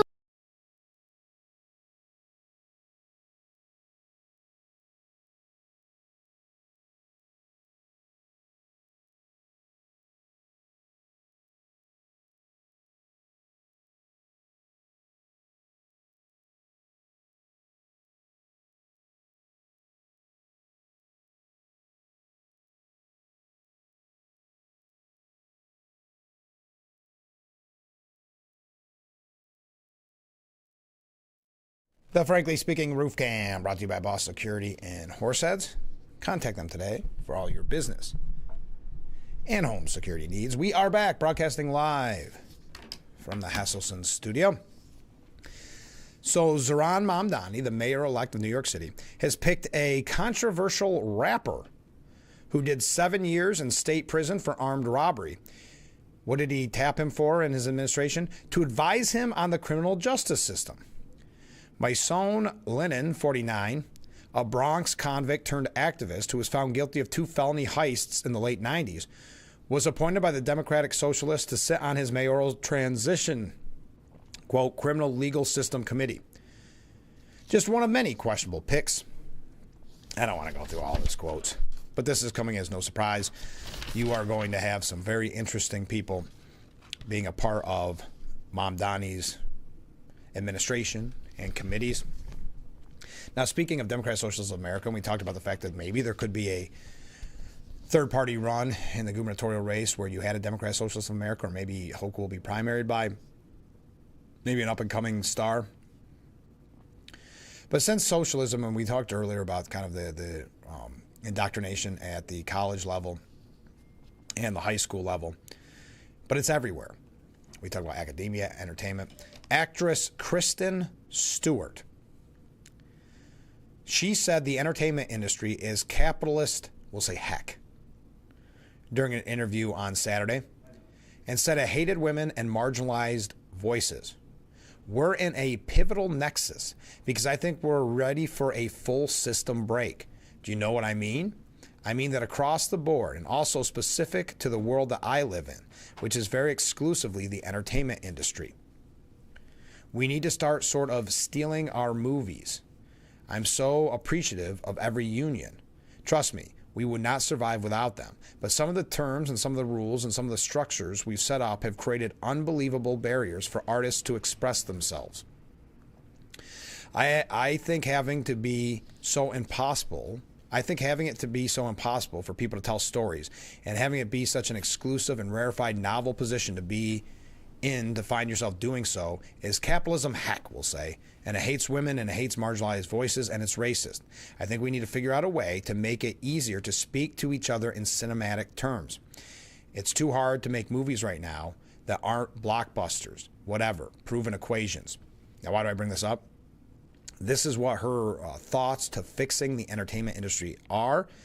It's just so difficult to make movies. It just doesn't need to be. I'm just trying to think of some sort of weird, like Marxist, communist-like situation that other people can definitely think, of course, this psycho is saying that, but I think it's possible, especially in these kind of narrow and exclusive environments. I'm not talking about the world at large, but for us, the system has barred people and made it too difficult to be honest. So to fix Hollywood, it has to be a Marxist, communist-like situation.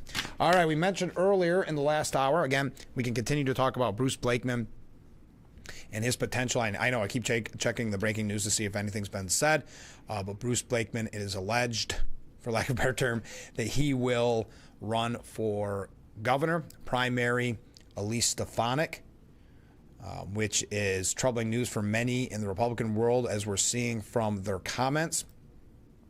So we can continue to talk about that. We also mentioned, on a completely different side of the political aisle, up-and-coming star Jasmine Crockett launching her Texas Senate bid with a vow to Trump. The vow is, I'm coming for you.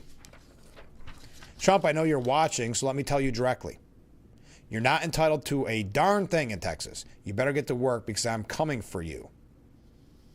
Crockett, who is a 44-year-old congresswoman and former civil rights attorney, posted a video before her speech in which she says nothing. Instead, she looks off screen as Trump's voice can be heard insulting her and calling her a very low IQ person. She then turns to the camera, crosses her arms, and smiles before the video cuts off with the message, Crockett for U.S. Senate. So she's embracing the attacks by Trump. She sees that as a winning message. The video and her speech were clear signs that Crockett will lean into her reputation and her opposition to Trump, even in deep red Texas, where national Democrats are hoping they can spring an upset due in part to Republican turmoil. Some are privately critical of Crockett for entering the race and argue she's made what was already a difficult task even harder. She rejected those arguments that she was out of step in the nation's largest conservative state, saying she would turn out voters who were otherwise staying home, and noting examples of other Democrats, including Barack Obama, who ignored naysayers. Yes, because if you recall in her speech that she was running, she said, to use Obama's phrase, yes, we can. So this is going to be interesting because you're going to see a energized, kind of more far left base. So she will speak to that part of the Democrat Party in the primary. Very much why Zohran Mamdani won against Cuomo. So she could very well get the primary, where she's a big critic of Trump, very vocal about that. So that could secure her the primary, and this is why people are being critical of her in the Democrat Party, because then you fast forward to the general election in a conservative-leaning state, and it may not go as well when you have a far-left candidate against a more conservative Republican. She said, turning Texas blue is what I want to talk to you all about today. Now, there are those who say, ain't no way we tried this 50 kind of ways. Let me be clear. You ain't never tried it the JC way. Now, earlier in the morning, Democrat former U.S. Representative Colin Allred announced he was ending his Senate campaign and would instead run to once again represent the Lone Star State in the House of Representatives. CNN previously reported that Crockett asked Allred to drop out of the race, and she has cited a poll and some conversations that show her in very strong shape. Okay, so that was a big news story on the left, and this is the least surprising breaking news. She has been kind of flirting with the idea of running for Senate for quite some time. She has not hid that. We brought that story to you numerous times over the last couple months. I would have been more shocked if she didn't run. Now we see where it goes. We know she likes the national attention.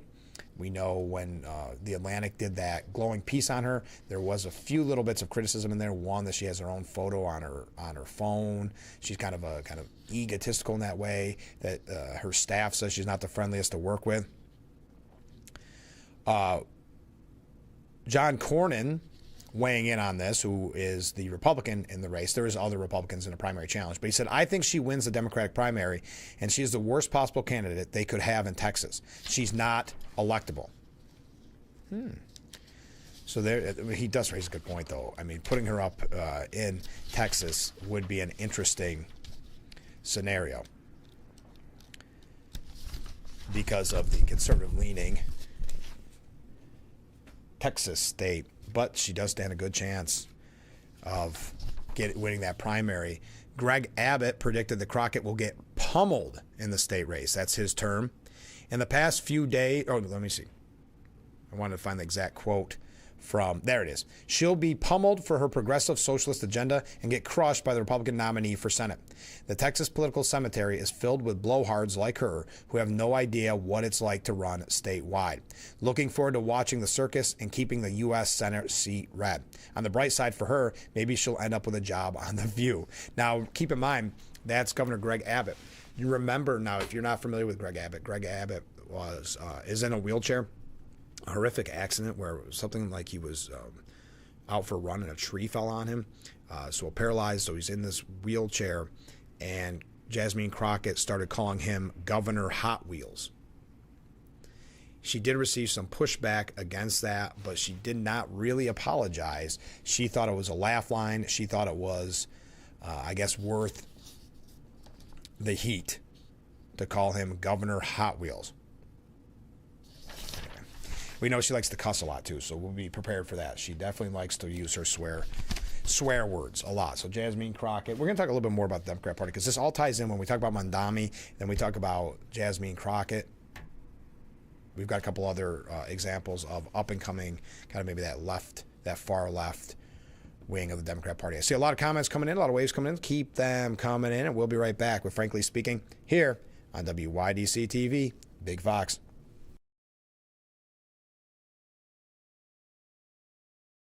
This is a Sue the Collector consumer alert. Hi, my name is Jared Johnson with SueTheCollector.com. Did you know that repossessions are on the rise in America? If your car, truck, or motorcycle has been repossessed by an agent that broke a lock, assaulted you, or trespassed on your private property, you have rights. Call us for a free case review at 1-877-BAD-REPO. You pay nothing unless we win money for you. Call me now.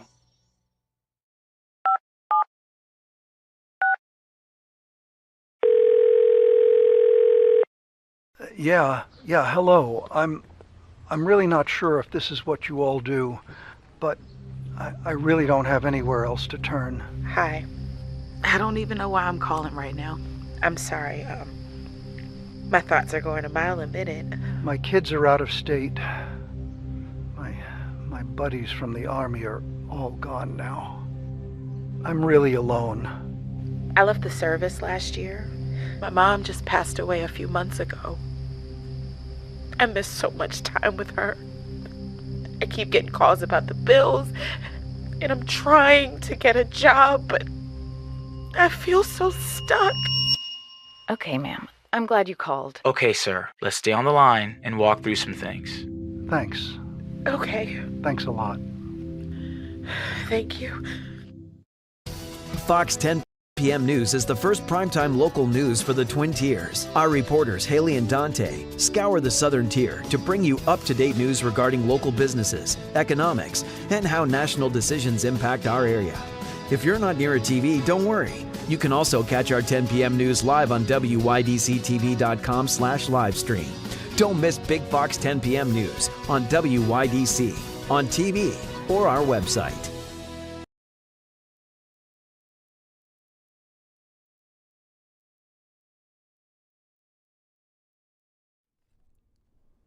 The Frankly Speaking Roof Cam, brought to you by Boss Security and Horseheads. Contact them today for all your business and home security needs. We are back broadcasting live from the Hesselson studio here on Marcus Street in Corning. A couple comments from viewers. Ken writes in, Mom Donnie also has a video out advising illegal immigrants on how to not comply with ICE. Thank you, Ken. Yes, we brought that up very quickly at the end of yesterday's program. Yes, he puts out kind of a how-to because we started reading it and I said, well, I'm not going to read it and basically do the same thing he's doing. But yes, he did be very happy with that move. Fits right up his alley, right? So no surprise there. Comment from a different viewer. I love Crockett. Jasmine Crockett. She is hilarious. She's a living, breathing cartoon character. Thank you very much. Rick, I see your comment coming in. I didn't have a chance to read it ahead of time, so we will read that in the next segment. AOC, in a new poll, is leading among young Democrat voters in a hypothetical presidential primary for 2028. The Yale Youth Poll shows Ocasio-Cortez with a double-digit lead over former Vice President Kamala Harris, California Governor Gavin Newsom, and other political contenders when Democrats under 35 are asked with hypothetical candidates they would support. Among registered Democrats ages 18 to 22, 30% would back Ocasio-Cortez, 20 Harris, and 12 would vote for Newsom.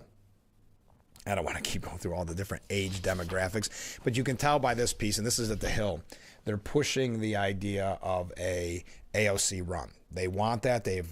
Between her and Newsom, they've tried to present both as being almost unstoppable. Now, Politico specifically says Gavin Newsom, just accept it. I think was the headline, accept it. He is the front runner in the Democrat Party.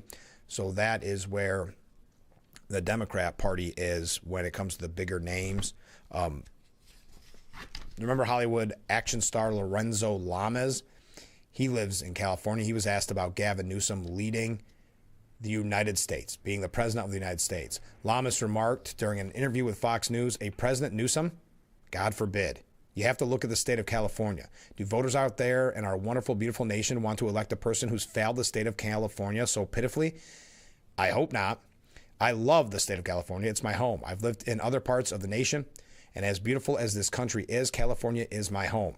A lot of my friends have moved out of the state of California because of the burdensome tax situation. Politics have forced people out of the state, but I'm sticking it out. I'm here in California because I believe in fighting here in California for what Californians deserve, and that's why I'm supporting Chad Bianco. Yeah, well, we know that Newsom is term limited out, so he's got to look for a new job, and that new job appears to be running for president. Okay. Again, feel free to weigh in. The big news story of the day still has not officially been made, but Bruce Blakeman, it looks as if will be running and challenging. Oh. Yep, he announced. There we go. Nassau County Executive Bruce Blakeman formally announced his gubernatorial bid today, saying, quote, our state is struggling under policies that have driven up taxes, utility bills, and crime. It's time for a proven leader who will put New York first. New Yorkers deserve leadership that works, not more empty promises. I'm ready to take on Kathy Hochul and get results for our families. Okay, so Bruce Blakeman is now primarying Elise Stefanik. Elise Stefanik, nearly a household name. Challenging her will be one Bruce Blakeman. The man who won county executive in Nassau County in November asked voters to give their support to him.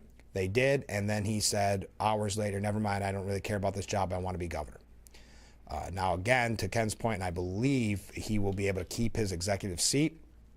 So really, all he does is kind of play a spoiler in this scenario. So again, we've been talking about it all morning under the guise that we thought he was going to formally announce. Now we find out just moments ago he did formally announce Bruce Blakeman is going to run for governor. And now it's primary time. So former congressman, current assemblyman, and GOP chair for Steuben County, Joe Sempolinski, will be joining us on Thursday. This is going to be a major topic for discussion with Joe to find out, because Joe has already endorsed Elise Stefanik, so it'll be interesting to see what his take on this is. I think with the situation now, it will be a scenario where he will need to go out and at least to get the signatures. Now it really is a primary. This is going to be a mess. It's going to be costly. I think the only winner in this right now, or the only one happy with this announcement right now, would be Governor Hochul. This is going to be something that causes months of Elise Stefanik focusing on Blakeman and not Hochul. I mean, I wouldn't even hold it against Lee Stefanik right now if she said, never mind, I'm going to run for that my congressional seat again. I know that would show weakness, but boy, the Republican Party in New York does everything they can to shoot themselves in the foot. I go back to when now President Trump, but at the time, Citizen Trump, if you will, said that he would run for governor of New York if there was no primary challenge. And guess what happened? A primary challenge was thrown in. And ultimately, it was better for the country because Trump ended up winning president later that year. Well, I think that'd be technically next year. But in the long run, it goes to show you what we do here in New York State as a Republican Party. Finding new ways to hurt our chances in an already gigantic uphill battle. I mean, you don't really envy any Republican that runs for governor in New York because it is an uphill battle. It is going to be a slog. You don't know if you're going to get it. And you probably, at the end of the day, you're probably not. Look how much work Lee Zeldin put into it and was still lost by six, not, it was still honorable, but lost by 6 percentage points. So then to have someone with a relatively household name, Lee Stefanik, at least people knew who she was even outside the political world, to have that opportunity, maybe the first time since Pataki, have a chance for a Republican to win, and then someone coming in well, you could say relative no name in the sense that I know they're trying to push this idea that he's nationwide name. I don't know where that information comes from, but he will be now trying to play spoiler, and like Lee Stefanik's people said, basically to prop up Hochul. That's the end game. But it was already, because we waited and we wondered, will Stefanik declare? She finally does in November, and then he waits until after he wins, and I just think I don't know what word, a very swamp-esque type move. Then he declares this morning on December the 9th. All right, so that's where we're at. It is now official. We got to take a short break. Stay with us. We'll be right back with Frankly Speaking here on WYDC TV, Big Fox.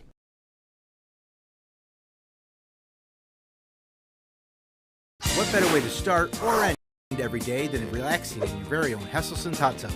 Massage therapy, relaxation, stress reliever, pain management, soothing muscles, or just spending time with a loved one. Hot water therapy really does make every day better. Hesselson's has been a part of this great community for over 70 years, still being locally owned and operated.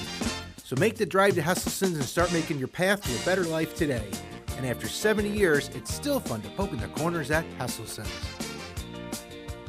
When you're online, don't forget to visit our Facebook page at Big Fox News. Catch up on news from the Twin Tiers. Vote on the daily question and hear about local events. All on Facebook.com/Big Fox News.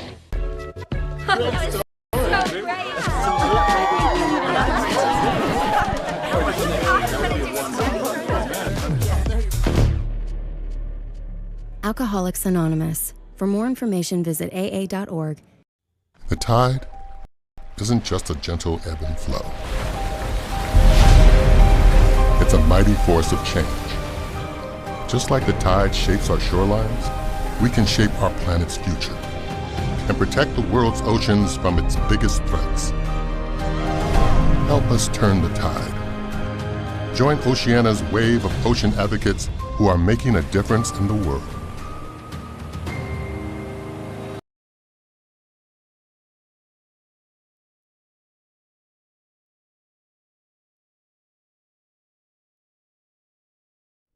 The Frankly Speaking Roof Cam, brought to you by Boss Security in Horseheads. Contact them today for all your business and home security needs. We are back, broadcasting live from the Hesselson studio here on Marcus Street in Corning. We've got a lot of viewer comments to read, but again, if you are just joining us, Bruce Blakeman has declared he is going to run for governor, setting up that primary challenge with Elise Stefanik. Let's go to viewer comments. Rick writes in, good morning, Frank. Good morning, Rick. The Supreme Court will give more power over independent agencies so he can fire people he doesn't like. Too bad they wouldn't give us the same opportunity to fire people we don't like. Trump says he should be able to fire anyone that disagrees with his agenda. That isn't American, not even a little bit. But the Supreme Court will agree. I see Trump has his big nose stuck in the middle of the television network sale going on out there. Hey, military in the streets. strong-arming the media, fraud on a daily basis with corrupt business dealings. Where are we headed, folks? $12 billion plan Trump came up with to help farmers that were hurt by the tariffs that he imposed. Regular nuclear scientist Trump is. Then he blamed it on Democrats. Yep, that's who did it. Speaking of financial wizard, China just declared a $1 trillion trade surplus over the United States, even after Trump's tariffs. That's the way to put them in their place, Donald. I just got cut off there. And just for the good measure, Trump said last week that he would release whatever they had on the boat they blew up. Today, a correspondent from ABC asked Trump if he was going to release the video like he said he would. He said he never said that, which is a lie, and commenced to tell her what a horrible reporter she was. He likes doing that to try to distract from a lie he is caught in. He said it's up to Pete what gets released. He should release Pete. Just gets worse and worse. Rick. Comment from a different viewer, more focused on Blakeman. Oh, before that, good morning, Frank. Do you believe that there will be any accountability for public officials involved in the COVID fund thefts in Minnesota? Probably, maybe some of the low-level ones. You can't ask me questions like this because you know I'm jaded.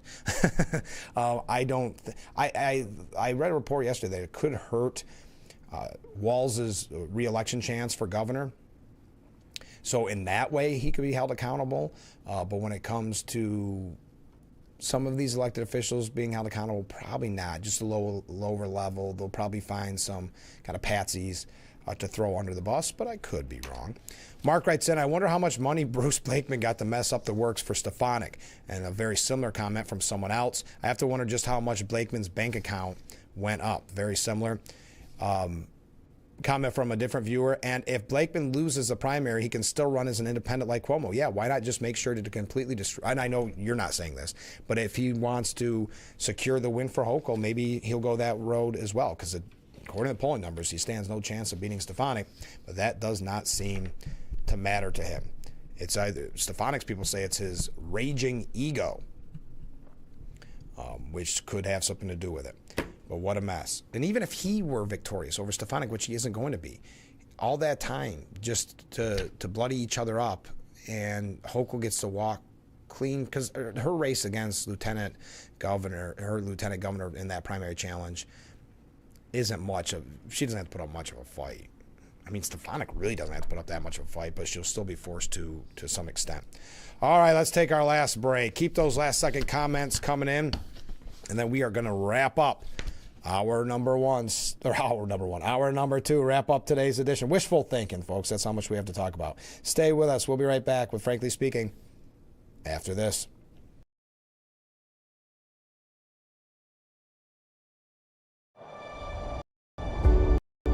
We are the keepers of the wild, America's original and most invested conservationists. For more than 80 years, we've been committed to conserving wildlife and the natural landscapes that define our nation. From rugged alpine ridgelines to peaceful tall grass prairies, we've supported the conservation of more than 36 million acres of American wildlands. Our funding has led to cleaner water, fresher air, and improved wildlife habitat. From abundant fish and waterfowl populations to robust deer and elk herds, nothing is more important than maintaining wild spaces for adventurers to explore and wildlife to thrive. We are America's hunters and target shooters, stewards of the American outdoors.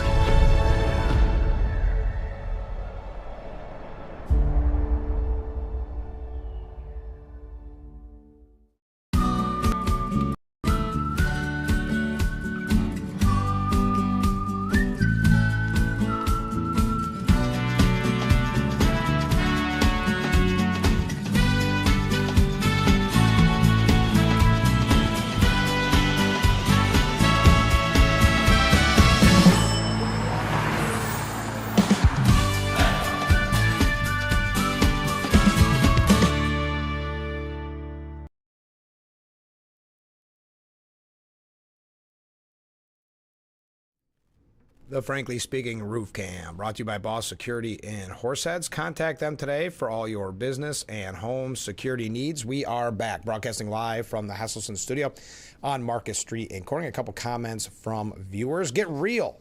Trump inherited the farm fiasco from Biden, whose only motivation was to give America away.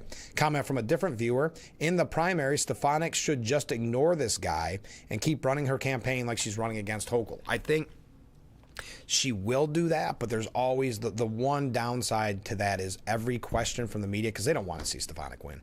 Every question from the media will be about Blakeman. Every event, they'll try to focus on Blakeman, and it will ultimately, even if she doesn't want it to, it will take away from her message. That's just the nature of a primary challenge, and he'll get a lot of attention because the media will love the fact that he's playing spoiler. So I agree. Just keep your head down and focus on Hochul. But also, we've got to realize that the media and the talking heads aren't going to want it that way. And they're going to make sure, and Hochul isn't going to want it that way. So they're going to be talking about Blakeman a lot more than we would like. But yes, if you are just joining us, Bruce Blakeman did make it official. He is going to run for governor of New York State, primarying Elise Stefanik. That is where we are at this moment. Now, two pieces here. We're not going to have time to get to them, but the people the viewer that brought up Minnesota. Minnesota's $70 million fraud exposes how Democrats built a system designed to be robbed. It's a very interesting look into what happened. One, Democrats built programs with almost no guardrails by design. Two, ideology blinded Democratic leadership to obvious fraud. By the way, this is by Jason Rantz. 3, the nonprofit industrial complex and the crony network. 4, no one in government pays a price for failure, so the failures never stop. And that's to that viewer's point why I said I'm jaded. That's the reason. Despite hundreds of millions in stolen money, not a single high-ranking Minnesota official has resigned. In fact, Minnesota Democrats have spent more time downplaying or deflecting the scandal than acknowledging their role in enabling it. Also, I would add that the media has been very complicit in this and making sure not to ask the tough questions. And finally, number 5, Democrats refuse to admit big government fails, so fraud gets denied, minimized, or politically reframed. If you want to find that whole piece for yourself, it's right at Fox News. And there's one at the New York Post, too, that from Somali scams to phantom patients, Dems keep defrauding us, by Jonathan Ingram. Democrats may own the debacle, but Americans are paying for it. We shouldn't fork over another dollar to anyone who doesn't deserve it or doesn't exist. Now, we've been talking about this morning, but kind of by ways on the peripheral. But Trump unveiled a $12 billion quote-unquote bailout for farmers. The financial aid comes as the agricultural sector grapples with the fallout from the president's tariffs. The aid package was unveiled at the White House on Monday during a roundtable with farmers. Top administration officials have been discussing the bailout behind the scenes for months. Much of the aid, $11 billion, will be in the form of one-time payments through the Farmer Bridge Assistance Program. The remaining $1 billion will go toward commodities not covered under the Bridge Assistance Program, according to the Trump administration. The aid will be a shot in the arm to soybean farmers who have faced devastating financial losses this year. Farmers have said the extra money would help them pay down their debt this year and finance the cost of planting next year's crop. Also, Trump threatened a 5% tariff on Mexico over a water treaty violation, which is affecting Texas farmers. Mexico continues to violate our comprehensive water treaty, and this violation is seriously hurting our beautiful Texas crops and livestock, the president wrote. Mexico still owes the U.S. over 800,000 acre-feet of water for failing to comply with our treaty over the past 5 years. The U.S. needs Mexico to release 200,000 acre-feet of water before December 31st, and the rest must come soon after. As of now, Mexico is not responding, and is very unfair to our U.S. farmers who deserve this much needed water. That is why I've authorized documentation to impose a 5% tariff on Mexico if this water isn't released immediately. That does it for today's edition of Frankly Speaking. Thank you to everybody who commented. Thank you to everybody who sent in waves. What a pretty pretty interesting day with the announcement by Bruce Blakeman that he's going to primary Elise Stefanik. I'm sure we'll talk more about that tomorrow. Also on tomorrow's program, Steuben County Sheriff Jim Allard will be our guest live in studio, so don't miss it. This has been Frankly Speaking here on WYDC TV Big Fox. We will see you tomorrow morning bright and early. I look forward to it already.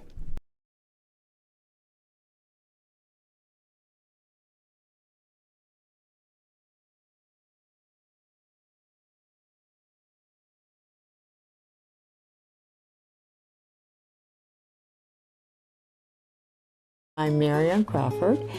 I've lived here for 70 years, but I do fine right here in my house, and I want to be here as long as I can be.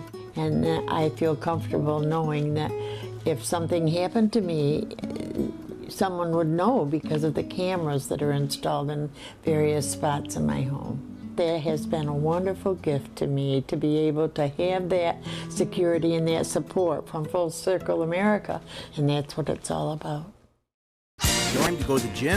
The health club is not an option? Come to Hesselson today and see why swim spas and fitness systems can fit into anyone's yard and budget. 12-foot, 14-foot, 15-foot, 18-foot dual temperature hot tubs and swim spas are all on display in Hesselson's indoor and outdoor showroom. Try before you buy. 0% interest-free financing options are available on every Hesselson swim spa. Swim and exercise year-round and start making every day better. After 70 years, it's still fun to poke in the corners at Hesselson's.